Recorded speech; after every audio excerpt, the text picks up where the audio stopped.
Hey everyone, it's Toby. How are you guys doing? It's Sunday, March the 30th. Today, Neptune moves into Aries. We're about to have a storm here, so you're probably going to hear the wind and the rain.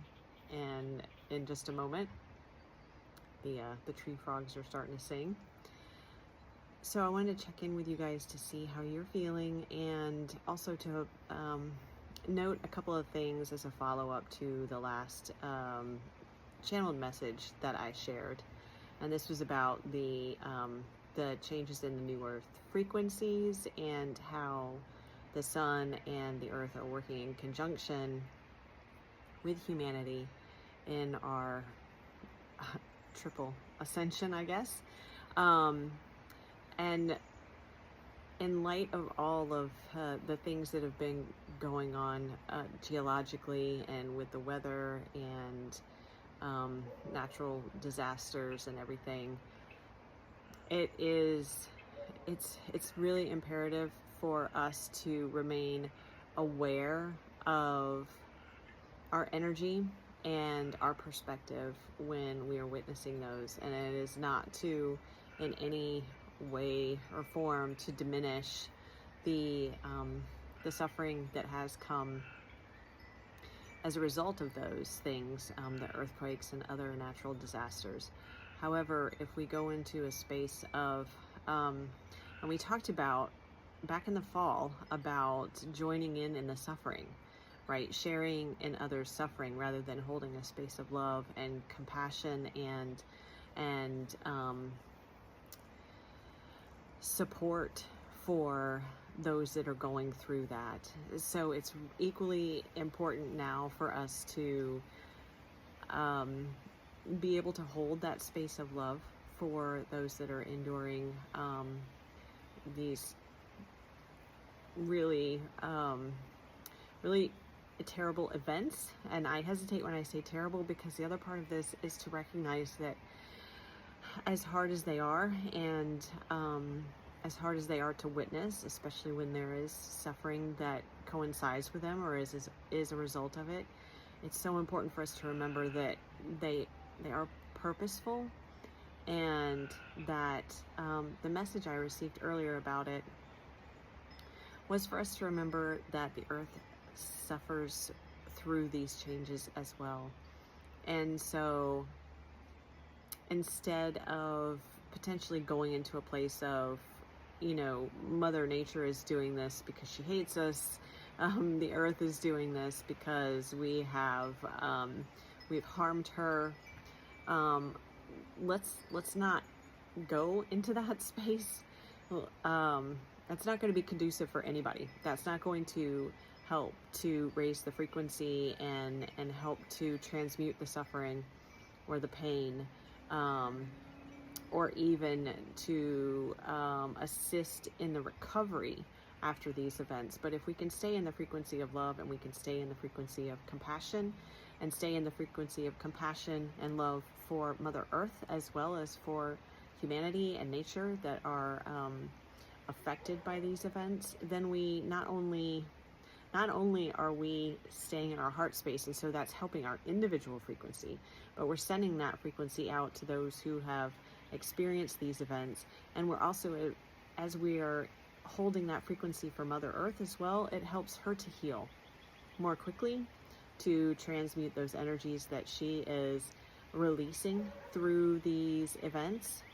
That's so important, because it goes back to the message that I referenced, that we are working in coordination with Mother Earth and the Sun. So we're not working against each other. We're not, at this point, it's not that we are taking individual paths. We are on a path, at least in this phase. I don't know how, excuse me, I've got an itch.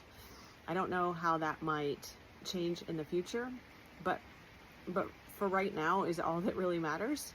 For right now, we need to understand that we are on this path of coordination between the three of us being humanity, Mother Earth, and our Sun. So being able to hold compassion and love for Mother Earth as she goes through these evolutionary changes, just as we would a friend or a family member as they're going through their transformation and ascension, or transformation in their own individual spiritual growth, right? That doesn't come without pain points. It doesn't come without difficulty. It doesn't come without releasing. It doesn't come without some sort of suffering, because oftentimes we have to move through that in order to, and feel into different energies and emotions and wounds, even, in order to be able to transmute them and release them. So understanding that Mother Earth is also experiencing that right now. The sun is experiencing that, and holding space for these celestial beings that are so present with us in this process. So being in a place of fear or worry or judgment, or even apprehension or anxiety around it, is not going to be helpful for any of us. It actually prolongs the process and increases the suffering. So it is for us to hold the frequency of love as much as possible, and compassion and support, and send as much healing energy as we can to those who are suffering, and to Mother Earth, and to the sun, and appreciation for their part in our journey as we move through ascension. Okay, I hope this is helpful. I'm sure I'll come back very, very soon with some more information. I want to talk about Neptune and Aries. I don't know about you guys, but I'm really feeling kind of a liminal space right now, and energy, because Neptune just moved into Aries today. And what's really interesting, I guess I'll talk about this now. What's really interesting is none of us have experienced this energy before. None of us here on the planet have experienced this energy before. And having this come on the backside, so to speak, of all the growth and everything that we've had over the last couple of years, of course, this is not coincidence. We are here at this point, and Neptune has moved into Aries at this conjunction of events. And so it is truly, who are you now? Let me see if I can talk. Aries is the sign of I am, and Neptune represents water. It represents emotion. It really represents the subconscious of the unconscious. It represents dream state. It represents, it can represent illusion, psychic abilities, and that intuitive gifts. And so this really is this bringing together of, and we've talked about this before, but this bringing together of the spiritual with the human, with the mundane, and recognizing that ascension and new earth is not about transcending our humanness. It's about bringing these new frequencies into our physical bodies. This is why we have to go through all this process with ascension, all this releasing and purging, and this is why the earth is having to do it. This is why the sun is doing it.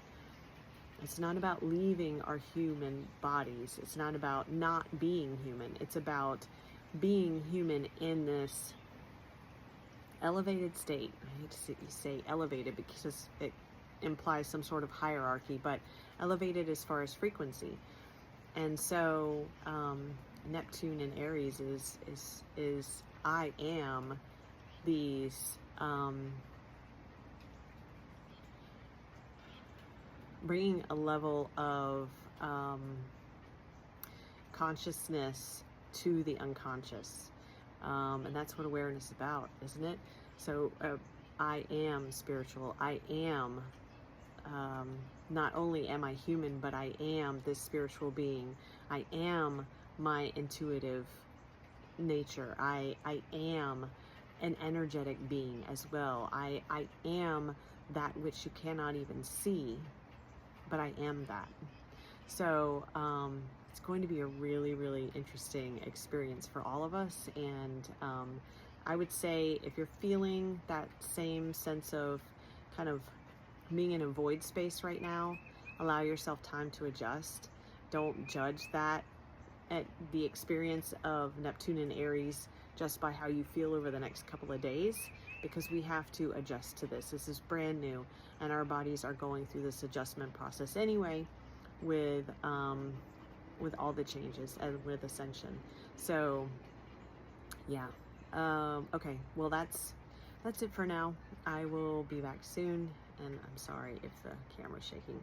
I really need to get some sort of tripod thing to hold my camera. Sorry guys. Thank you for being here. Thank you for listening. I appreciate all of you so very much.